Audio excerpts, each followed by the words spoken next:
My name's Daisy, and this is the story of how I learned that family isn't always blood, and sometimes the people who should love you the most are the ones who hurt you the deepest. I came into this world as an unwelcome surprise to my parents, fresh out of college with stars in their eyes and careers on their minds. When my mom found out she was pregnant, she wanted an abortion. It wasn't the right time, they weren't ready, all that jazz.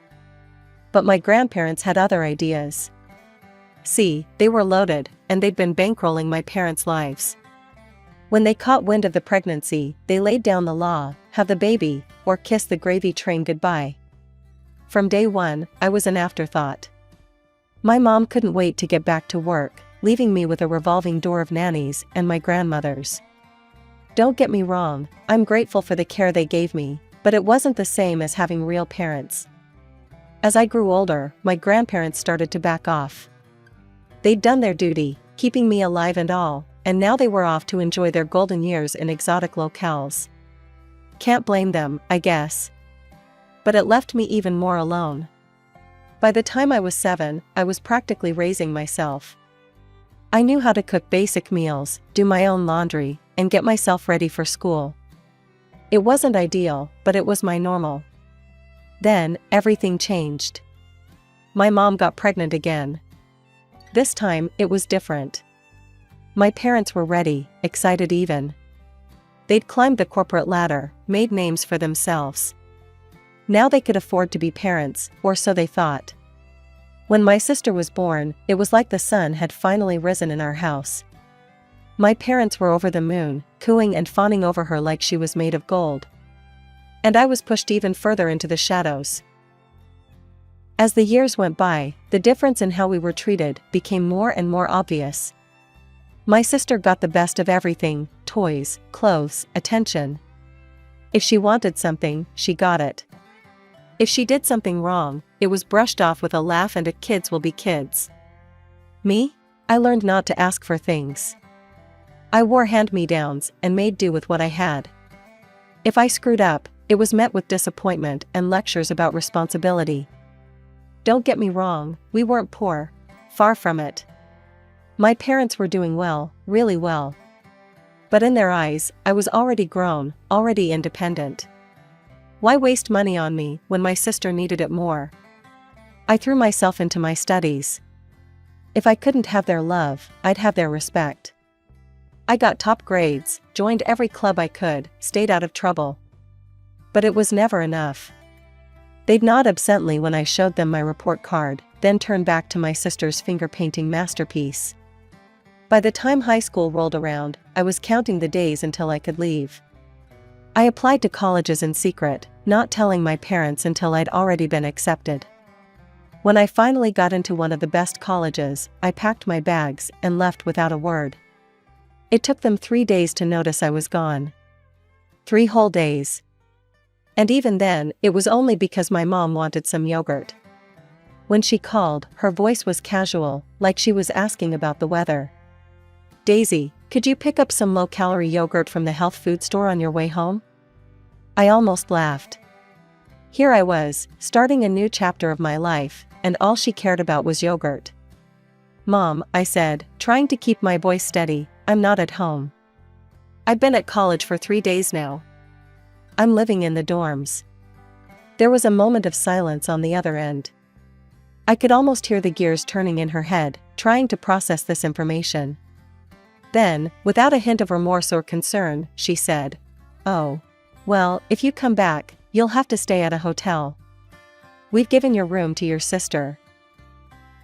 Life at college was a breath of fresh air. But money was tight. My parents didn't offer any financial support. But my grandparents, bless their hearts, came through for me. They sent me small amounts regularly, just enough to keep me afloat. It wasn't much, but it meant everything to me. Not just the money, but the fact that someone in my family actually cared. "Daisy, dear," my grandmother would say during our infrequent phone calls, "we're so proud of you. You focus on your studies, all right? Don't worry about anything else." Those words were like a balm to my soul. I threw myself into my studies with renewed vigor, determined not to let them down. I couldn't work part-time like many of my classmates, the course load was too heavy, and I was determined to excel. So I pinched pennies, lived on ramen more often than not, and made every cent count. Meanwhile, life back home continued without me. My sister, the golden child, was struggling in school. Not that it mattered to my parents, they hired the best tutors money could buy, showered her with rewards for the slightest improvement, and made excuses for her every failure. By my senior year, companies were already lining up to recruit me. My professors sang my praises, my resume was impeccable, and I had my pick of job offers. But none of them felt quite right. I wanted more. I wanted to prove to myself, and maybe, just maybe, to my family, that I could make it on my own terms. So I took a leap of faith. I applied to a prestigious international company in Europe. It was a long shot, but I figured I had nothing to lose. When the acceptance email came, I nearly fell out of my chair. This was it. My ticket to a new life, a fresh start. I graduated with honors, my grandparents beaming proudly in the audience. My parents? They sent a generic congratulations card. My sister didn't even bother with that. But I didn't care. I was beyond seeking their approval. As I packed my bags for Europe, I thought about calling my parents to say goodbye. In the end, I decided against it. What was there to say? They'd made it clear where I stood in their lives. Instead, I hugged my grandparents tight, promising to call and write often. Life in Europe was everything I'd hoped for and more. Every now and then, I'd call my parents. Old habits die hard, I guess. But each conversation was like pulling teeth. They'd give monosyllabic answers, always too busy or too distracted to really talk. And they never, not once, called me. Then I met Marco. He was in the marketing department, all charm and quick wit, with a smile that could light up a room. We started as colleagues, became friends, and before I knew it, we were falling in love. When Marco proposed on a moonlit beach in Positano, I didn't hesitate. We decided to have the wedding in Italy. We should go tell your parents in person, Marco said one night as we pored over wedding plans. And invite them properly. It's the right thing to do. So we flew back to the States, armed with wedding invitations and hope. Foolish hope, as it turned out. From the moment we walked into my childhood home, it was clear we weren't welcome.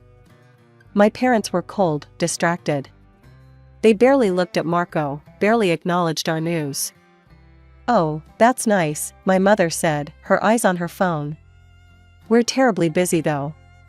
Your sister's new apartment needs work, and we're overseeing the renovations."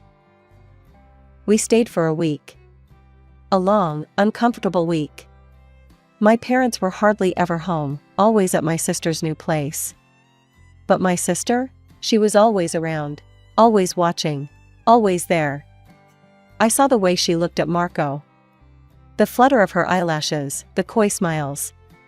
It made my stomach churn. "Marco," she cooed one evening, "I'd love your opinion on the color scheme for my bedroom. Why don't you come up and take a look?" I saw the discomfort on Marco's face.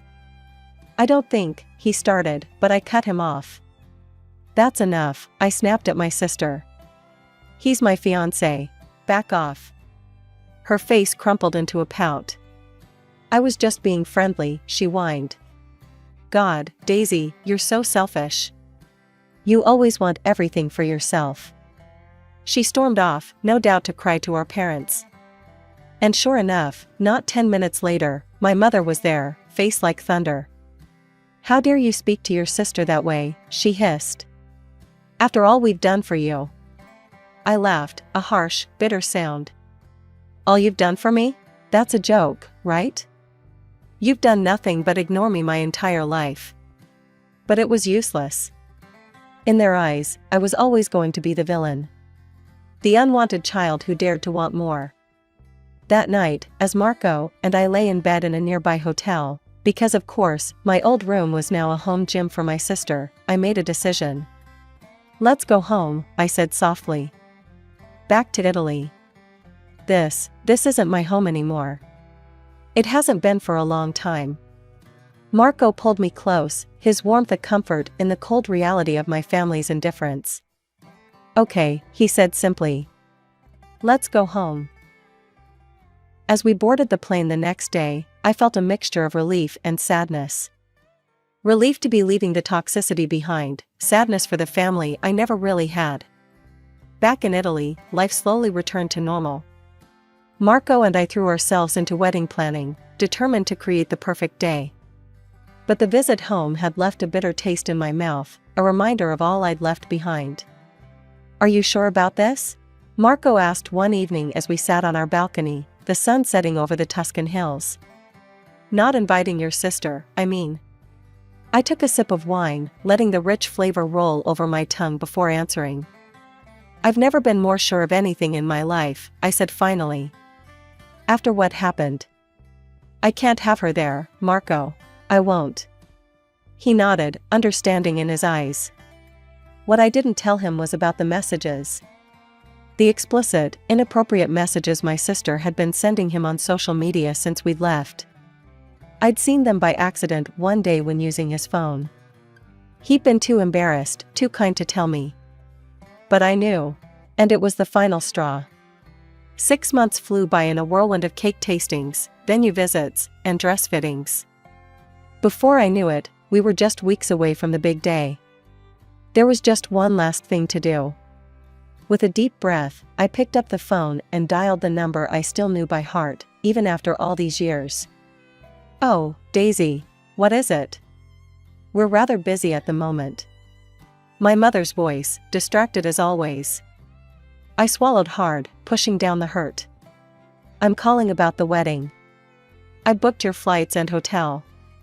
Everything's paid for. We'd love for you and Dad to come." There was a pause, then, "That's nice, dear. But what about your sister?" "We haven't received an invitation for her." I closed my eyes, steadying myself. "She's not invited, Mom. After what happened during our visit, and the messages she's been sending Marco. I don't want her there." "Messages? What messages?" My mother's voice had an edge to it now. "The explicit ones, Mom. The ones she's been sending my fiancé. It's inappropriate and disrespectful. I won't have that drama at my wedding." The silence on the other end of the line was deafening. I could almost hear the gears turning in my mother's head, trying to find a way to excuse my sister's behavior, to make me the bad guy once again. "I don't know what you're talking about. Your sister would never do such a thing. Daisy, be reasonable." "I am being reasonable. For once in my life, I'm putting myself first. You and Dad are welcome to come. The flight details will be emailed to you. I hope you'll be there." She didn't say anything and just hung up. The morning of my wedding day dawned bright and beautiful. Everything was perfect, the flowers, the music, the food. Everything except for the 2 empty seats in the front row. As the hours ticked by and guests began to arrive, a knot formed in my stomach. Where were they? Surely they couldn't do that to me. "Marco," I said, my voice trembling slightly. Can we delay the ceremony a bit? I need to make a call." His eyes filled with understanding and sympathy. "Of course, amore. Take all the time you need." With shaking hands, I dialed my mother's number. It rang, and rang, and rang. Just as I was about to give up, there was a click. "Hello?" My mother's voice, groggy and irritated. "Mom, where are you? The wedding's about to start." There was a pause, then, "Daisy? Do you have any idea what time it is here?" "We were sleeping. It's the middle of the night." I felt like I'd been slapped. "Sleeping? But the wedding. You were supposed to be here. I sent you the tickets, the hotel information, everything." "Oh, that." Her voice turned cold. "Well, we decided not to come. Your sister is having her housewarming party today. We couldn't miss that." I couldn't believe what I was hearing. Her housewarming? But she's known about my wedding date for months. Why would she schedule it for today? Don't be selfish, Daisy. The world doesn't revolve around you. Besides, how could you expect us to go to one daughter's celebration and not the others? If you had invited your sister like you should have. Mom, I cut her off, my voice hard. You know why I didn't invite her? After what she did. That's all in your head, Daisy. Your sister would never do such a thing. You've always been jealous of her, always trying to make her look bad. I laughed, a bitter sound. Jealous? Is that what you think this is about? God, Mom, do you even hear yourself? Don't take that tone with me, young lady. This is your own fault. Your sister's party is none of my business, I finished for her. Just like my wedding is clearly none of yours. Goodbye, Mom. Enjoy the party. I hung up before she could respond, my hands shaking but my resolve firm. I looked at myself in the mirror, took a deep breath, and made a decision. And so, I walked down the aisle alone. No father to give me away, no mother to shed a tear. But as I looked at Marco, standing there with love shining in his eyes, I realized I didn't need them. I had everything I needed right here. Time has a way of healing wounds, or at least numbing them. Marco and I built a life together, full of love, laughter, and success. We'd both climbed the corporate ladder, our hard work paying off in promotions and accolades. We traveled, we made friends, we created a home. My parents never reached out. No congratulations on our wedding, no holiday greetings, nothing. And after a while, I stopped expecting them to. I stopped checking my phone on my birthday, stopped hoping for a Christmas card. It was easier that way. Then, on a random Tuesday in April, my phone rang.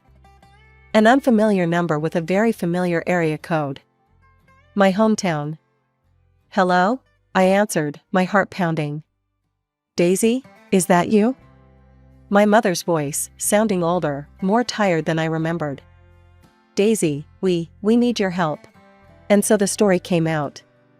The company my parents had worked for, the one they'd sacrificed everything for, including their relationship with me, had gone bankrupt. They were out of work, with no savings to fall back on. We've always lived well, you know that, my mother said, a note of desperation in her voice. We know we haven't been good parents to you. But we need help, please. I closed my eyes, conflicting emotions warring inside me. Anger at their past treatment, satisfaction at their comeuppance, pity for their situation, and a small, traitorous spark of hope. Maybe this was it.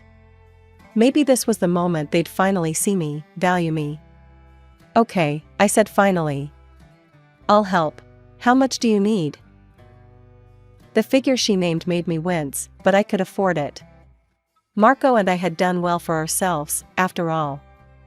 I made the transfer immediately, a mix of emotions swirling in my chest. It's done, I told her. The money should be in your account soon. Over the next few months, the pattern continued. Text messages would arrive, always asking for money. The amounts were smaller now, but the requests were frequent. And every time, like a fool, I sent the money. After one such transaction, Marco found me staring at my phone, a wry smile on my face. They asked for money again, he asked gently. I nodded. And again, I sent it. God, when did I become such a sucker? Marco sat beside me, wrapping an arm around my shoulders. You're not a sucker, amore. You're kind. It's not your fault they can't see what an amazing daughter they have. It was a lazy Sunday afternoon when my world tilted on its axis once again. I was idly scrolling through Facebook, a cup of coffee in hand, when a photo stopped me cold. My parents, looking tanned and relaxed, cocktails in hand, lounging by a pool at what was clearly a very expensive resort. My hand shook as I clicked through more photos. There they were, dining at a Michelin-starred restaurant. Posing in front of a luxury spa. Living it up like they didn't have a care in the world. Like they hadn't been begging me for money for months. With a growing sense of dread, I navigated to my sister's page. What I saw there made my blood run cold. Photo after photo of her with a brand new sports car, at high-end bars, designer shopping bags piled around her. And the captions.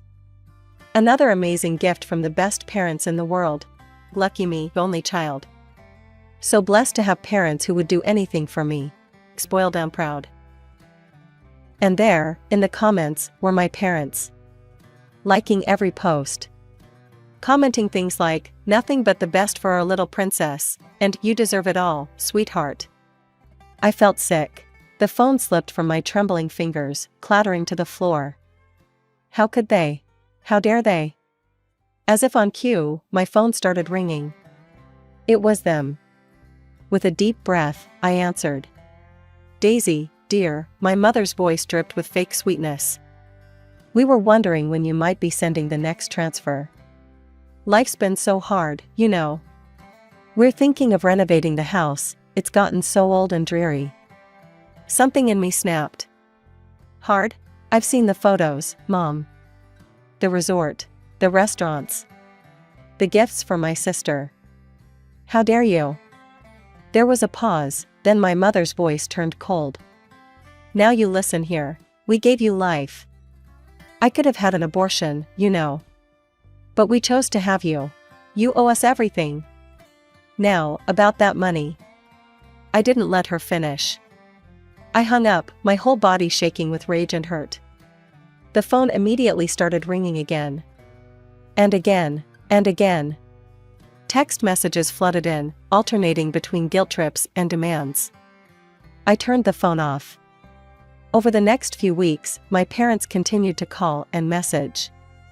Demanding money, then pleading, then threatening. I ignored it all. I blocked their numbers, unfriended them on social media, cut off every avenue they had to reach me. It wasn't easy. There were moments of doubt, of guilt. But every time I wavered, I remembered those photos, those comments. The cruel words my mother had spat at me. Years passed, and life continued to evolve. Marco and I had built a successful life in Europe, but something was calling us back to the States. Maybe it was nostalgia, or maybe it was the desire to start a family of our own in familiar surroundings. Whatever the reason, we made the decision to return to my hometown. We quickly settled into our new life. A quaint house in a quiet neighborhood, prestigious jobs that challenged and excited us, and plans for the family we hoped to start soon. It felt like everything was finally falling into place. One afternoon, while having coffee with an old school friend, I learned about the dramatic turn of events in my estranged family's life. Did you hear about your sister's party? My friend asked, her eyes wide with gossip. I shook my head, bracing myself for whatever came next. It was wild, she continued. After everyone left, she fell asleep while smoking in bed. The whole house went up in flames. Your sister made it out, but the house, it's gone, Daisy. Completely destroyed. I sat there, stunned. The house I grew up in, the site of so many conflicting memories, reduced to ashes because of my sister's carelessness. That's not even the worst part, my friend added. Turns out your parents let the insurance lapse. They've lost everything. A part of me felt a twinge of satisfaction, quickly followed by guilt for feeling that way. But mostly, I felt nothing. They had made their choices, just as I had made mine. Life went on.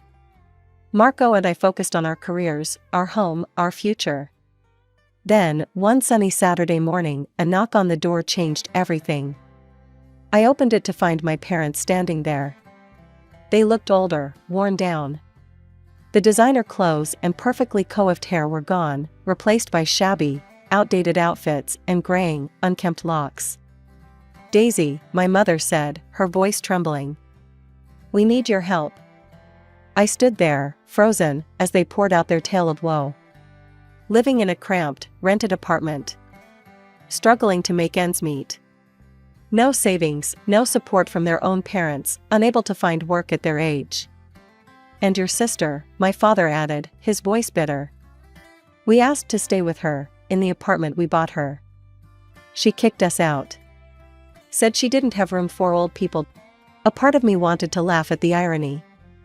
The golden child, turning on them just as they had turned on me. But the laugh died in my throat as I looked at their desperate faces. "Please, Daisy," my mother pleaded.